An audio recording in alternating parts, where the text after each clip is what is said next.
Well, good afternoon to you. 306 here, News Talk 105.9 WMAL, where we're making sense of the news. Coming up, Charlie Spiering has written a book on Kamala Harris. It's called Amateur Hour. We'll chat with him about her history, and what she's trying to conceal from you right now. Gordon Chang joins us at 4 o'clock. Worried about foreign election interference? What is China up to right now? And what's happening in the future in this great power battle? Gordon Chang joins us with the details. Michael Whatley, the chairman of the RNC, is here at 4:30. And then at 5:30 in Pennsylvania, all eyes on the Keystone State. Cliff Maloney is chasing votes for Republicans there. He'll join us, give us an update. You can talk to us at 888-630-9625, 888-630-WMAL. I want to thank one of our callers, I think it was yesterday, who raised such a valuable point about how the woman who owns The Atlantic, which on Tuesday of this week launched yet another scurrilous attack on Donald Trump, disproven within mere minutes by the guy who wrote the piece, Jeffrey Goldberg, is a world-renowned Iraq propagandist. His entire career has been defined by the lies he tells on behalf of the establishment.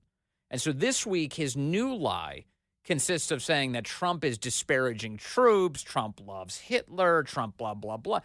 These are all just dirty, vicious lies meant to do what Nancy Pelosi has advocated for in the past, the wrap-up smear. You just make the allegation, you dirty them up. It doesn't matter if it's even close to true, and then you move on. And people do that. You remember Nancy Pelosi saying, she said, we call it the wrap-up smear. That's what they're attempting to do this week, less than 2 weeks to go now before this election. And we had a caller this week raise, Lorene Powell Jobs, who is Steve Jobs' widow, the woman who owns The Atlantic magazine, she is very close to Ghislaine Maxwell. Ghislaine Maxwell, she was the woman who ran Jeffrey Epstein's operation. And there's all sorts of photos and contemporaneous evidence, of course, of their extensive relationship. If you're lying around in a bikini together on a couch, that probably means you have a pretty close relationship. Wouldn't you say, Corey? That's typically an indicator. If both of you are wearing bikinis and lying on a couch together, that's usually an indicator that you're familiar with one another. And there's a kind of an infamous photo of Lorene Powell Jobs and Ghislaine Maxwell together. And, of course, that call and that point raised in my mind the fact that, well, it's not just, one of the most famous families in tech ever that's related to Jeffrey Epstein in that case. There's also Bill Gates. Bill Gates very infamously had a relationship with Jeffrey Epstein, an ongoing one that was so disgusting to his now ex-wife that she cited it as one of the reasons by which they became divorced. That she just felt evil when she was around Jeffrey Epstein. She didn't like that relationship. She was horrified that Gates had it. And one other piece here, and I'm trying to pull all these threads together for you. I do think that they're super interesting. The further you go, the more and more you realize, Epstein world, as we understand it, the players in Epstein world, they all support Kamala. Epstein world is all in on Kamala. All of the people who are implicated, all of the people who ran around with, all the people who routinely met with Jeffrey Epstein, they're all backing Kamala as far as we can tell. Lorene Powell Jobs, Ghislaine Maxwell's friend, she's all in. She's all in.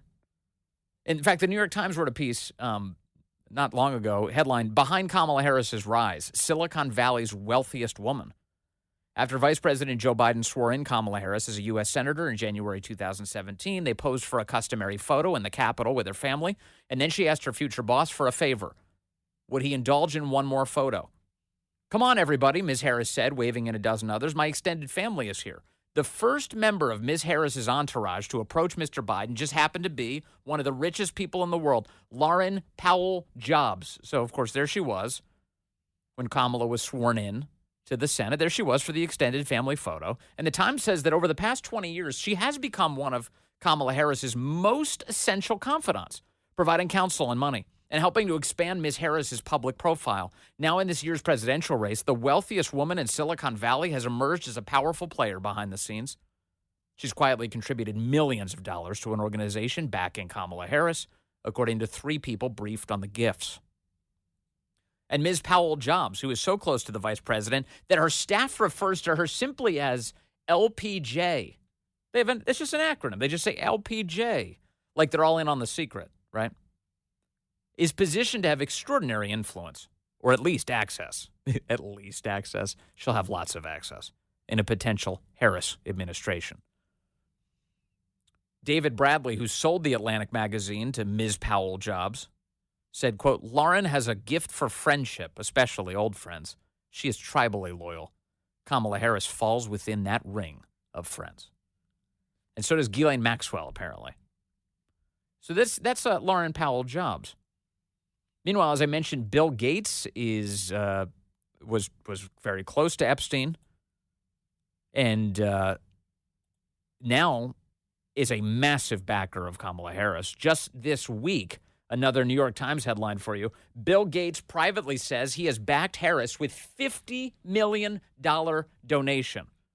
$50 million. Remember that as you see all these lefties claiming that Elon Musk is trying to buy the election. After decades of sitting on the sidelines of politics, all of a sudden, Kamala Harris was the one who inspired him? Of decades of sitting on the sidelines of politics, Bill Gates decided finally, you know what? Now I'll get involved. One of the richest people in the world, he has said privately that he recently donated about $50 million to a nonprofit organization that is supporting Vice President Kamala Harris's presidential run. According to 3 people briefed on the matter, the donation was meant to stay under wraps. Oh, he wanted to keep it secret. Why would he want to keep it secret? Mr. Gates, one of the founders of Microsoft, has not publicly endorsed Ms. Harris, and his donation would represent a significant change in the strategy that has previously kept him away from gifts like this.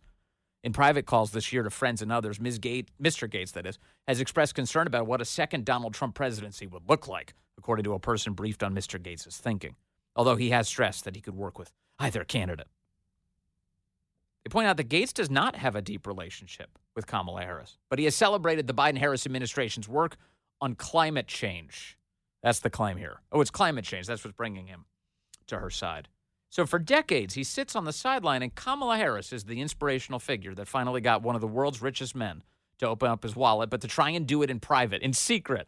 $50 million. She doesn't want other people to know. Why is that? If you believe so passionately in this cause, if it's about climate change, wouldn't you be proudly offering her $50 million in public? What is this? Bill Gates, of course, is not alone. Lorene Powell Jobs, not alone. Yet another big tech billionaire, LinkedIn billionaire Reid Hoffman. Reid Hoffman, CNN reported earlier this year, going all in on Kamala Harris. Going all in. LinkedIn co-founder Reid Hoffman is throwing his financial firepower behind Vice President Kamala Harris. Hoffman, who has donated $7 million to the leading pro-Biden and Harris super PAC, told CNN that he's, quote, redoubling his efforts to support the campaign and has great hope that Harris will become the United States' first woman president. That's Reid Hoffman. Hoffman, I should point out, has funded some of the most vile attacks on Donald Trump. The most vile attacks. The E. Jean Carroll lawsuit, you know that story? That saga? Funded by Reid Hoffman, the LinkedIn co-founder. He funded the whole thing.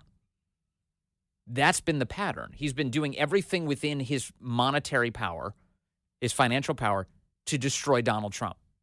Why? Why does he have such a bad case of Trump derangement syndrome? What is that all about? And that brings me to a recent conversation that Elon Musk had with Tucker Carlson. Elon Musk is a rich guy. This is the world that he runs in. The super wealthy, the tech billionaires, the guys who have made immense amount of money and live a life that most of us will never even understand.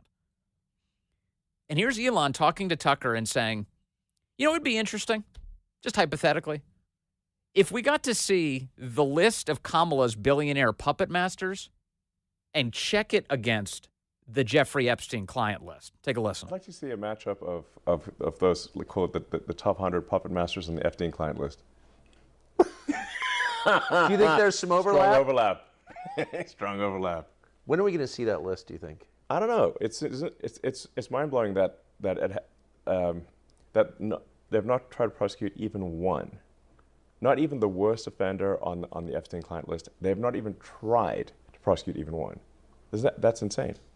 Well, because they have a lot of diabetic grandmothers who were outside the Capitol on January 6th. They're kind of occupied. Yeah, they've put like whatever 500 or 600 January 6th protesters in prison, and not one person on the Epstein client list. Elon takes it a step further. He starts naming names of people that he's very suspicious of. You know, I think part of why Kamala's getting so much support is that if Trump wins, that Epstein client list is going to become public. Yes. And some of those billionaires behind Kamala are terrified of that outcome. Yeah. Do you think Reid Hoffman's uncomfortable? Yes. Yeah. And Gates. And Gates. Yeah. And I only ask that because you just look at them and you're like, that's a nervous person right there. I don't know. I mean, I assume you know them. Yeah. Yes. Reid Hoffman was my vice president of business development at PayPal. Yeah. 24 years ago. Does he seem nervous to you? Yeah, I mean, he's terrified of a Trump victory. He's terrified of a Trump victory. That's provocative, huh? Elon's a lot closer than any of us to this story. Worked with Reid Hoffman. And he says, boy, that guy's sweating. I'd like to see the list, says Elon. Yeah, a lot of us would like to see that. J.D. Vance just did a podcast with Theo Von, the comedian. By the way, I recommend it highly. It's very charming. J.D. Vance comes across great and had a great time on it. But he talked about a lot of really serious things. And one of the things in their conversation that he brought up is, boy, I'd really like to see that Epstein list. You know, if we win, we really got to release that list. Take a listen. Here's J.D. Vance. Everybody in politics has a vice that's much worse than alcoholism is the way that I put it. But we release the list. Seriously, we need to release the Epstein list. That is an important thing. We'll see what happens. By the way, as I talk about this, one other thing, maybe the lefty within the sound of my voice is thinking, but Donald Trump, and it is true. Donald Trump in Manhattan, pictured alongside Jeffrey Epstein, in various photos. They clearly knew each other. In fact, by Trump's own admission, he's talked about that. He's also said that in the end, he didn't think very much of him. He thought very poorly of Jeffrey Epstein. And let me just tell you something that should help your understanding of Trump's relationship with Epstein. Trump kicked Jeffrey Epstein out of Mar-a-Lago. Not just kicked him, banned him from the club. CNBC reported back in 2020, Trump banned Jeffrey Epstein from Mar-a-Lago after the sex criminal hit on a member's daughter. President Donald Trump banned his former friend, CNBC reports, the wealthy investor Jeffrey Epstein, from his exclusive Mar-a-Lago club for hitting on the teenage daughter of another member, a new book says. The late Epstein's banishment by Trump from the Palm Beach, Florida club appears to have occurred months before Epstein pleaded guilty in 2008 to state criminal charges in Florida, which included paying for sexual services from a 14-year-old girl. So that's the history there. And there's another piece of all of this. There's a new dirty allegation, which was instantly disproven yet again in the last 24 hours, that nobody else ran, so they had to go overseas to try and run this thing. The British Guardian, there's more British election influence in American elections. The Guardian ran an allegation yesterday from a woman who claims that she was sexually assaulted by Donald Trump back in 1990, what was it, 3? In 1993.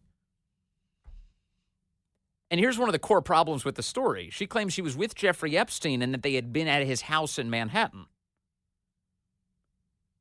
Jeffrey Epstein didn't have a home in Manhattan until 1995. So once again, you get these ridiculous smears put into the media, which can be disproven in like 4 seconds. And yet it's all designed to try and arrest Trump's obvious momentum in this race. That's the point of it. And you start to wonder, why is it that so many rich and powerful people have a bizarrely vested interest in Kamala Harris winning this election? Bizarrely vested. And when you listen to somebody like Elon, who's a lot closer to this world than any of us are, you start to wonder just how insidious might their intentions be. Well, unfortunately for Reid Hoffman and Bill Gates and Lorene Powell Jobs, Kamala Harris's campaign appears to be in free fall right now. The Wall Street Journal numbers coming out showing that President Trump has the advantage with just 12 days to go. He is now leading among likely voters nationwide. That's a nationwide popular vote measure. Trump is leading now by 2 percentage points. That's a reversal of what that poll showed in August. And also, Trump is the most popular he's ever been. He's at 52% popularity, 48% disapproval. Harris is at 42% approval, 54% disapproval. If you're the Trump campaign, these are the numbers you want. This is what you want in these final 12 days, and you've got to build on that lead.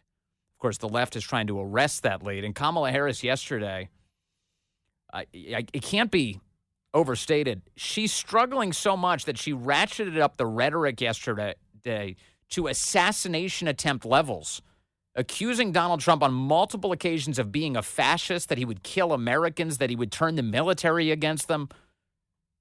She is dangerous the way that she's conducting the final days of this campaign.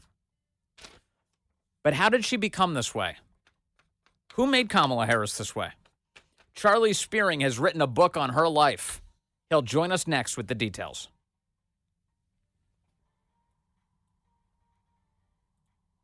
Good afternoon to you. 3:35 here at News Talk 105.9 WMAL, where we're making sense of the news. Coming up, Gordon Chang, China expert, chats with us at 4 o'clock about China's project to destroy America. The update on that and what this presidential election means to that attempt. Michael Whatley, the chairman of the RNC, will be with us at 4:30. We'll get an update from him on the Get Out the Vote effort, the election integrity effort. And then at 5:30, Cliff Maloney talks to us from Pennsylvania, a part of the big effort there to get people to vote for President Trump and all the other Republicans down ballot. That's such an important state. We'll discuss it all with Cliff. And you can talk to us at 888-630-9625, 888-630-WMAL. Who the hell is Kamala Harris? It's a lot of question. A lot of people have that question all across the country. Still, at this date, really no idea who she is, what she believes in, what she stands for, and what she would do as president of the United States. Overcoming that lack of understanding about her is her big challenge right now in these final days. But my next guest has actually done the homework. He's dug into her life and found out quite a bit about her upbringing, who she is, and what and how that made her who she is now. And that's Charlie Spiering, the author of the book Amateur Hour, Kamala Harris in the White House. He's also a political reporter for the Daily Mail. Charlie, great to have you with us, sir. Hey, Vince, good to be back. It's so nice to have you here. First of all, I love that you wrote this book. I love that you dug in to Kamala Harris, and there's a bunch of things that I want to know more about. Last night, Kamala Harris was talking during that CNN town hall, and she was claiming that she is and always has been some sort of prayerful Christian. In fact, take a listen to this. This is her claim yesterday. Do you pray every day? I do pray every day. I do pray every day, sometimes twice a day.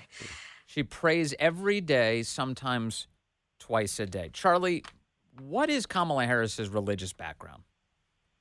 Yeah, that's interesting. Well, I can certainly understand why she's praying a little more these days as the election comes down to the wire. But when she grew up and during her first political race in San Francisco, she talked about how she used to grow up in the Hindu temple and sort of was inspired by the various goddesses in the Hindu temple and the Hindu mythology, and she would talk about, in front of certain audiences, she would talk about how she was inspired by these goddesses to run for office, as citing the goddess Parvati and Kali as inspiration, these vengeful warrior goddesses that are depicted as very violent and very aggressive characters that she kind of wanted to imitate. Someone who's both caring about other people but also willing to fight for justice. So when she was running for office in an earlier phase of her life, she would talk about the inspiration she drew from Hindu goddesses. That was the way she presented herself? That's right. So there's still a pretty big, Indian community in San Francisco, and so she would talk about this as she hit the trail. For her first race, her district attorney's race in San Francisco, also her mother would talk about how her, she raised Kamala Harris up in the Hindu temple in the area and did all the practices and was very religious. And so that was another aspect. When they were talking to Hindus and talking to Indian media, this was typically the line that they set upon. So as you mentioned, her mother's Indian, her mother's Hindu, but did she also go to a Christian church as a child? Well, that's right. This is when Kamala Harris introduces her second mother, which she's brought up on the campaign trail a lot of times. This second mother was a family friend who ran a daycare center right in the same area as the Harris family. She was raised in a single mother home, raised by a single mother, and sort of she refers to her second mother, and this is the Regina Shelton. And this is a woman who has a strong connection to the Black South, who Kamala says would take her to a Christian church to sing in the choir and experience the whole culture of the Black church. So when she's in front of, like a Black Christian audience, she'll talk about her day singing in the choir and listening to Christian scripture. Yes. So when she's on CNN last night, why didn't she talk about her Hindu influences? Why didn't that come up at all, in your estimation? Well, a lot of people haven't talked about it. You only see glancing references there was an article in the New York Times about 3 days ago as a glancing, reference to her time in the Hindu temple, but they really focused, as Kamala Harris now focuses on, her experience in the Black church, and that's sort of her emphasis now as she's trying to win over the Black vote. Interesting. Okay, so tell me about, can you talk a little bit about the ways that Kamala Harris, entered into the world of politics? A lot of people are aware that she really became a consequential figure in California politics due to the patronage of Willie Brown. Willie Brown put her in that position. She was dating him, and as a result was given access to the power centers of Democrat politics in the state. But it sounds to me, based on your reporting, that she became enriched by that very quickly, that it wasn't some sort of hardscrabble upbringing, that, in fact, she was making a lot of money very fast. Right. Consider, you're just out of college. You're working as a county prosecutor in Alameda County, not even in San Francisco. You don't really have much of a position of influence. You're driving a Toyota Corolla, and you're living in a small apartment. But all of a sudden, you run into Willie Brown, and then when you start dating him, she's 30 at the time. She's 29 at the time that he is 60, and they start dating right at the time that he's running for mayor. So with Kamala Harris on his arm, Willie Brown sort of whips her around to the top parties, the socialites, all the big names, all the big donors, all the people in Democratic politics, and he also gives her a position, 2 state board positions that pay pretty handsomely for only having to meet once or twice a month. So she's made, over a period of a couple of years, she made $400,000, which you look back in the 90s, that's almost $1 million in today's money. So right out of college, she was making hundreds of thousands of dollars instantly because of her relationship with Willie Brown? That's right. So Brown really gave, typically these kind of positions are given to political patrons or wealthy donors. But in this case, Willie Brown is sort of the outgoing speaker of the California state legislature. So he puts his known girlfriend at the time, and the papers noted at the time, that Willie Brown has put his girlfriend on this board position. Certainly, some of the newspapers sort of raised their eyes at the Yes. situation, but nobody ever tried to block it or stop it. Is this before she dated Montel or after? This is before. Montel, I believe, was much later. Montel, yeah, she dated Montel Williams too. Okay, so how much of her career has looked like that, where she's got some sort of elder party power holder who's giving her all the advantages in the world? Well, it certainly kicked off her career. And so once she reached this position of power, when she's running for office, for political office herself, Willie Brown's kind of headed out the door as the outgoing mayor of San Francisco. That's when she kind of throws him under the bus and says, Willie Brown no longer matters. Hello, he's over. His political future is over. It's Kamala Harris time now. And really sort of campaigns against this idea that somehow she owes Willie Brown anything or even cares about his future. So you really kind of see this pivot from Kamala Harris, where she could, once she has her ins with the donors and high society of San Francisco, that's when she really just buckles down and creates sort of the myth of Kamala Harris that so many people in California are familiar with. Yeah, actually, now that you bring up sort of these California rich people and their relationship with Kamala Harris, I was just talking in the first half hour about her relationship with Lorene Powell Jobs, who is the owner of The Atlantic, who is well documented as a massive backer of Kamala Harris for now, I guess, decades. What do you know, if anything, about that relationship? Yeah, it's a pretty close relationship. Lorene Powell Jobs has always wanted Kamala Harris to succeed.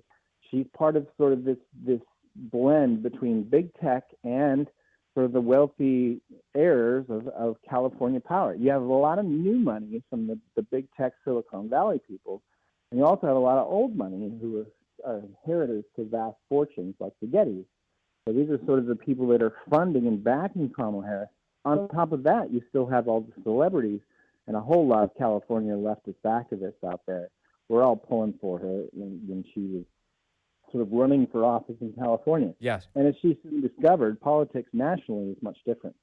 Does she have any ideological through lines that you can tell? Is there anything? I mean, she's clearly indulged in sort of the far left elements of her party. Her 2019 run was really an expression of all of that. She's having trouble getting away from all of her publicly declared positions on that subject. She's running a campaign now that's full of vagaries and sort of cheap promises, but you can even tell that lefty interest groups don't believe her. You've noticed that all the environmental groups have gone quiet because they're just waiting for her to get power so that they can advance their agenda. What do you make of her ideology? What have you learned about it?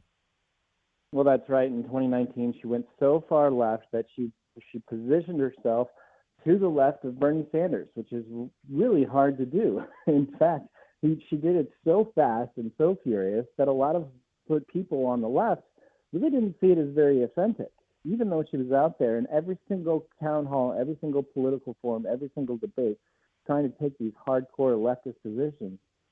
She really found herself struggling when it came time to explain those positions. And that's what now we're seeing a very similar thing now. She's trying to pivot hard towards the center without expressing her change of mind on these positions.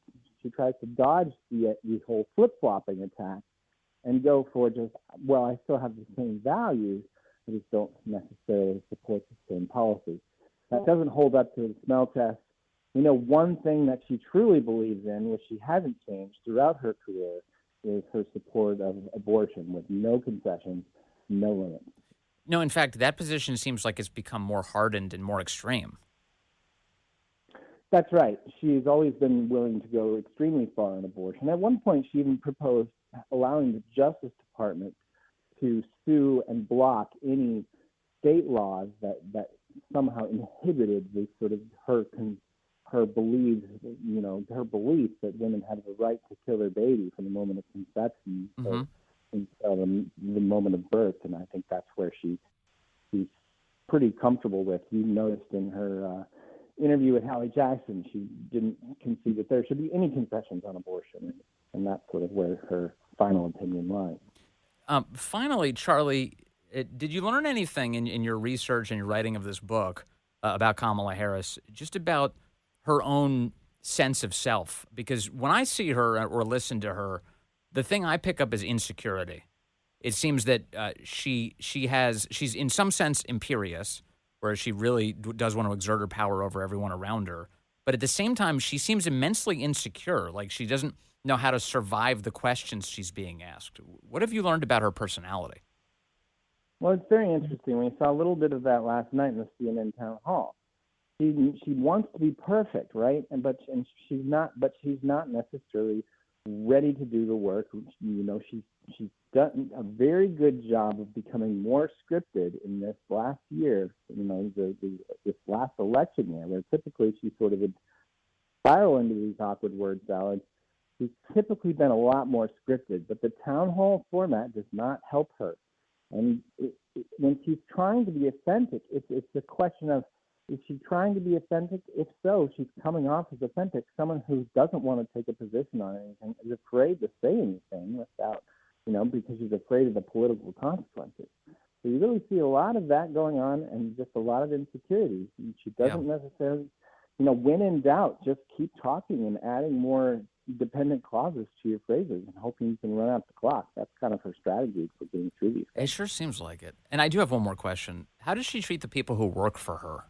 We've seen a lot of claims of massive turnover in her offices. What do people who once worked for her say? Right. Well, she entered Washington with sort of the most politically diverse and expert staff that she was boasting about. But one by one, these people are leaving. And when they left, they talked about how much of a bully she was, how she mistreated staff. She was constantly cursing at them behind the scenes, blaming them for her problems, perceived slights all the time, even sort of getting down to criticizing them if they handed her the wrong kind of pen.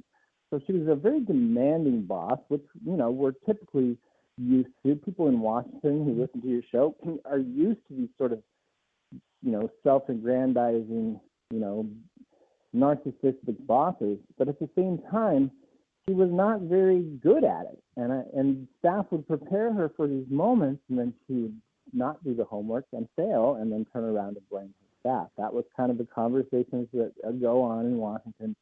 Certainly now she has a pretty good staff who is committed to Kamala Harris, and we all know when you're running for president, everybody wants a piece of it, and so she's going to be just fine keeping a decent amount of staff at her side.